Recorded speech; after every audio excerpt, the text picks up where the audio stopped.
Limond passed away, age 45. He was scheduled to fight Joe Laws. His career spanned 24 years. In 2008, he lost his Commonwealth title to Amir Khan. He floored Khan. Khan rallied back and stopped him in the 8th. Great fight. Willie was also a former British and European light welterweight champion. Fought the likes of Eric Morales. 42 wins, 6 losses, 13 inside the distance. He actually played for Albion Rovers, is what I found out today. He had 5 games for Albion Rovers in Scotland, then switched over to boxing. Amir Khan paid tribute to Willie, offered to help out with anything he could with the funeral, condolences to the family. It was a good card. You know, like Khan, Limond, headlining, O2 Arena, vacant WBO featherweight title, Steve Leveno, 32-1-0 against Britain's Nicky Cook, 27-0. Leveno won by stoppage. I remember that one. They also had fights like Bradley Price versus Anthony Small. Big puncher, Matthew Hall was on the card. He lost his unbeaten record. Matt Skelton versus Michael Sprott for the Commonwealth heavyweight title. This was on ITV.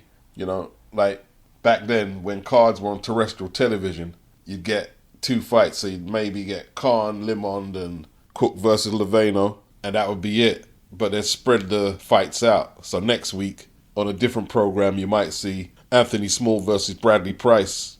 And that's how it was done back then. R.I.P Willie Limond. Told you so moment for beats. I was up against a considerable number of people who followed my channel, claiming Michael Hunter as the boogeyman, around the time when Matchroom dropped him, after he got the controversial draw, which I thought he won against Povetkin. And then I broke it down that Michael Hunter, like most fighters in boxing today, took hard fights because he had no other option. And I said as soon as he gets in a situation where he thinks he has more to lose than his opponent, he's going to start playing risk-reward and the boogeyman shit will disappear. Now that's not verbatim, but paraphrasing, yeah, that's exactly what I said. And I predicted a fizzle out as well. And we're seeing it here. He's took the first L of his record. He lost on points in Uzbekistan to Artem Salenkov, 10-0, 7 inside the distance. There's only about a minute's highlight footage of the fight. I mean, how do you end up in Uzbekistan on some IBA card who haven't even got a proper stream of the fight? How much did he get paid for that? Was he offered more for this fight than the Eliminator money that he turned down to fight Hrgovic in 2022? He accepted the fight and then backed out of the fight, stayed inactive the whole year, and his career died. It died right there, that year. In the minute or so I saw of the fight, I saw the guy out jab Michael Hunter. His legs weren't about him. He wasn't in shape. Didn't look like there was anything on his punches. Hasn't fought anything resembling a world-class opponent since the draw with Povetkin in 2019. Drew with Jerry Forrest in 2021. And let's face it, he lost that fight, really, didn't he? 1 fight for 2023 and 2 fights this year. The latter a loss. After Matchroom dropped him and he split with Hasim Rahman, the ambition seems to have left his career. The other week he was talking about fighting all these big names like Joshua and all the other ranked guys and champions and shit. Yeah, Fury. Bacoli, one of the names he beat. Bacoli's only defeat on his record. Bacoli is now ranked number 1 by one of the sanctioning bodies. From the highlights I saw, he wouldn't even get past the 5th round with Martin Bacoli. I am very skeptical when I hear large sections of you screaming boogeyman. Very skeptical. It's a term that you definitely have to consult the old school references before you use it in modern day boxing. Yeah, I think he's got a real bee in his bonnet. He's got a chip on his shoulder. Keeps calling me silver spoon and spoiled. All I was trying to do was make him incredibly rich and make him more money than he's ever made before. He knows what we offered him previously, and it was a lot more than that in the purse bid. So he lost the right to find out what was in the envelope. If he wants to call me, I'll tell him what was in the envelope. More money than he's ever seen. He's never headlined a card other than the one he headlined at the O2, which I'm still getting complaints about. Big respect to Isaac. Hope he gets a load of money to fight Sislak, but he will not make 50% in his next fight of what I was bidding in that fight. How much was in that envelope? Isaac is inquisitive. He's curious. He requested that Eddie needed to be transparent with what was in the envelope. But since Boxer and anyone representing Isaac didn't have the decency to even show up physically at Cardiff, why would Eddie reveal what was in the envelope, in all truth? When Isaac heard the snippet of that audio that I played, he said, that means he's lying. And yeah, I wouldn't put it past Eddie Hearn or any other promoter to try and mess with the Ops' Boxer's head. I wouldn't put it past him. And Isaac has to get on with it, although it's probably troubling him. I mean, I wonder if I did blow the bag. Yeah, Eddie trying to fuck with his head a little. But you have to question, should Ben Shalom be doing what he's doing? I think he's left a few boxers in limbo with some of his decisions. Pulling out purse bids on the day of the bid, not taking on your mandatories.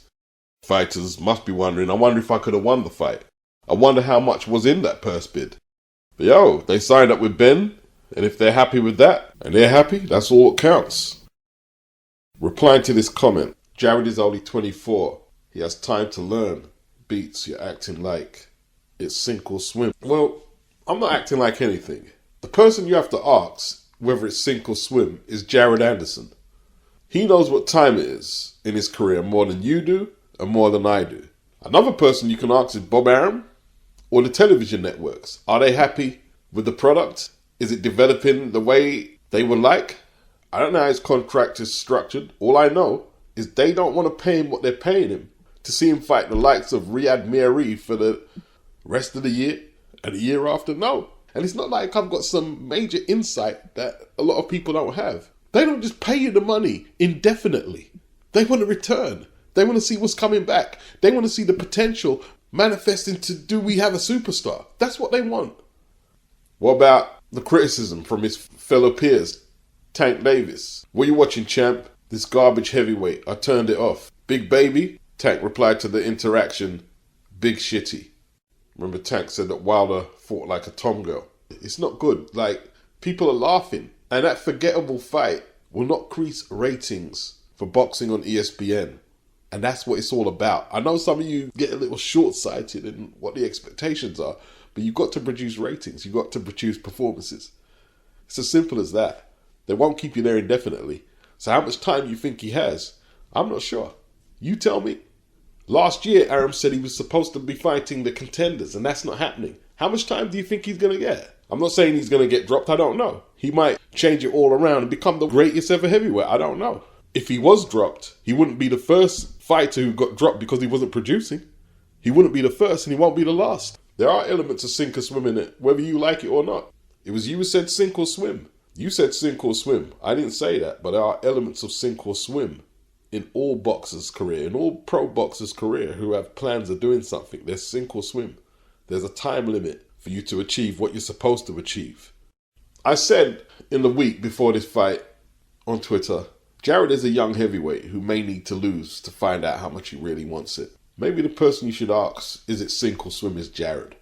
Boxers themselves make ultimatums, give themselves deadlines, so they stay motivated. I said in the fight he looked bored. Jared himself said, I need to be a full-time boxer 24/7, not just when I'm preparing for a fight. So he himself sees it as either he's all in or out situation. And that's the type of siege mentality you have to take. I mean, you're saying he has time, but he fights on the biggest platform for boxing in America. He's ranked number 8 in the ESPN rankings. Do you know how much kids, heavyweights, are watching Jared Anderson? Some of them might not even be able to afford the subscription. They might be watching it illegally, saying, yo, I'm better than him. He's not fighting on his time alone. He's fighting on other heavyweights who want his position, who would love to get a chance to knock him out. Especially that he's not looking the goods. All fighters over a certain tax bracket have targets on their back. From Jared Anderson to Fraser Clark, to Usyk, to Fury, to Anthony Joshua, to Deontay Wilder, all have targets on their back. Somebody wants their spot. So, to me it sounds like you're encouraging complacency from Jared Anderson. And that's the last thing he needs. He looked bored. Something needs to be shaken up in there, in that Jared Anderson camp. Something needs to be shaken up. Step up in opposition. Change of trainer, change of environment, change of attitude, change of something needs to happen. He's only 24, but trust me, he doesn't have as much time as you think. All heavyweights, all boxers, but we're going to stay with heavyweights. All of them have went through these periods. When Joe Louis took his first L against Max Schmeling, they were calling him all types of bum and wrote him off. Then he went on to win the title and hold it for 11 years and make 25 defenses. Muhammad Ali, floored by Sonny Banks, floored by Henry Cooper, eked out what they would have called a split decision today over Doug Jones in the eliminator for Sonny Liston. They thought Liston was going to kill him. He went on to beat Liston twice. The self-proclaimed greatest. You're probably too young to know Lennox Lewis. He debuted in the UK against Al Malcolm, and his early performances were critiqued by the media. Oh, he looks very crude, very amateurish. Doesn't look that good. Yeah, I think that could be partly the reason he fought in America so much. And then when he went over there, they questioned everything he did and didn't give him his due for his accomplishments. Frank Bruno, the hand-picked opponents, can't take a punch, garbage, this, that, you know. Took him 4 attempts to win the WBC heavyweight title. And I could go on. Daniel Dubois, after he lost to Joyce and Usyk, labelled a quitter. But he kind of redeemed himself after the Baby Miller knockout. Joe Joyce, he's going for it right now. Anthony Joshua's been for it. Tyson Fury, he's going for it right now. Wilder, he's going for it. These are high stakes, high pressure situations here. There ain't too much time for crying on Roy Jones' shoulder. There ain't too much time for that. Yeah? He gave you the shoulder once. Can't keep relying on that. Can't keep looking for a soft spot to land on the canvas. Metaphorically speaking. It's put up or shut up now. You're a ranked contender. There's other people who want that spot. Even if Jagber's probably saying, yo, I'd like to fight this guy, knock him out and be the top guy on ESPN and Top Rank. They're not there to just be bit players. He's supposed to go through this to see if he can come out the other side, and let's see if he can do it. I didn't write him off. When did I write him off? I also didn't sugarcoat that it only gets harder after Riyad Mahrez and Charles Martin. It just gets harder and harder. You've got to take your career into your own hands. What do you want from boxing? Just the money? Jared Anderson said he doesn't need to win a world title. When if you're on ESPN, if you're on Top Rank, if you're ranked, it should be your ultimate goal to get hold of one of them belts. But he says he doesn't need to win a world title. You're saying he's got time. In boxing, you need to have a purpose. You need to set deadlines and goals and go for them. That's what you need to do. There's a difference between what I said there and being rushed into something you're not ready for. At this stage, he needs goals, deadlines, and a purpose. There's no way around it. The option to fight Riyad Mahrez level of opposition for the next 2 years isn't on the table, and it shouldn't be on the table, because all that means is he's not good enough. You have to keep working, you have to keep pushing, you have to keep working, you have to keep pushing, keep working, keep pushing until you get what you want. And I'm at this point in time where I'm narrowing it down. And come the night of the fight, we'll see if I got it or not. This fight, I'm holding it as my last stance, my last chance. This was today.